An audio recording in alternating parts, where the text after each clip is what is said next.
A tiger in the zoo. The last 2 years have been terrible, not just for the adults, not just for the industry, the economy, or the schools. They have been horrible for everyone, you and I included. The idea of living inside 4 walls, being unable to go out and about, do what you love, meet your friends, take a walk in the park, and so much more has been disturbing. Trapped. That's the word that I kept thinking of to describe what I felt. This poem, A Tiger in the Zoo, is about that exact feeling. Of being trapped. Of being enclosed in a space against your will, stripped of all freedom, all liberty, and therefore ultimately of all will. But the situation was still understandable for us. Sitting at home was for our benefit, and things have been opening up slowly. What about the thousands and thousands of animals that we trap and close for our enjoyment though?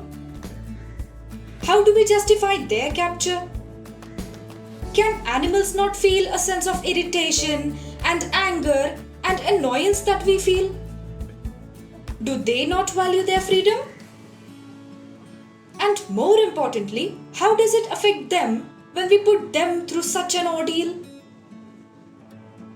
Leslie Norris talks about this in a unique way.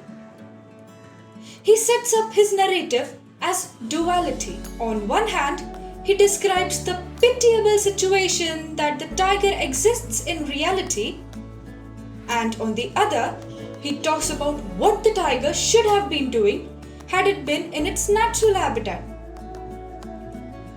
We open with the tiger stalking the cage, his distinct stripes separating him, making him distinctly identifiable. In the confined space of the zoo's cage, he paces angrily and restlessly.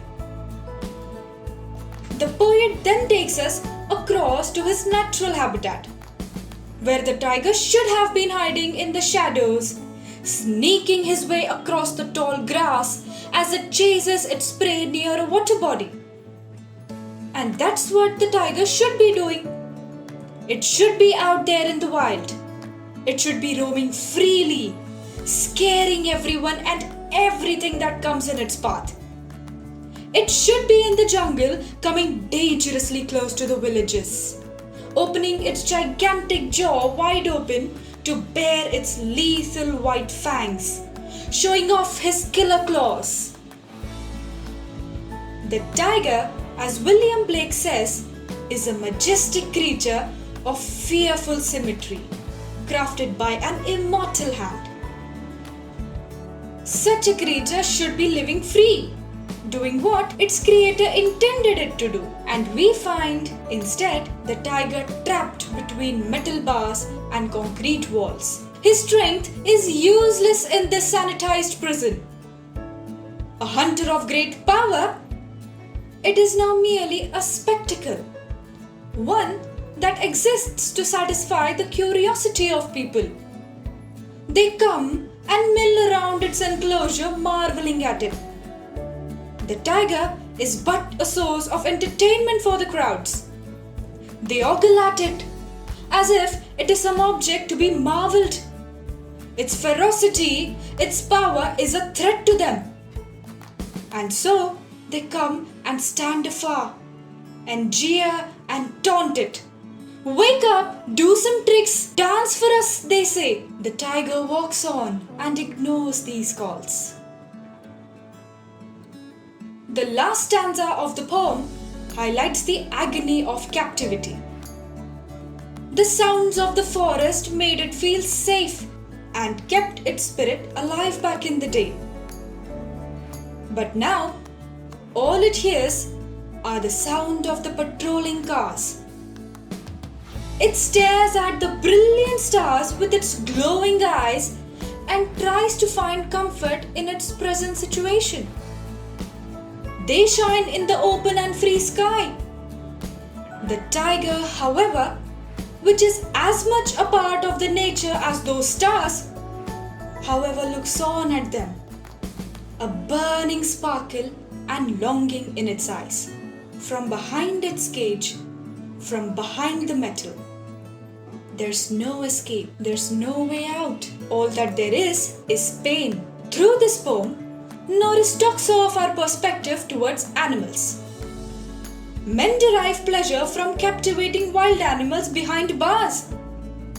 But should the animals, like us humans, not have freedom?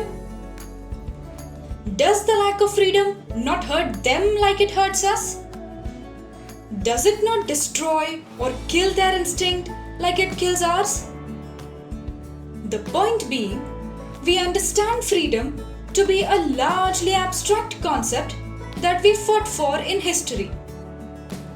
All that the poem tries to say is that close your eyes for a moment and remember all that you felt during these past 2 years. Now imagine putting your fellow creatures through this for our fun.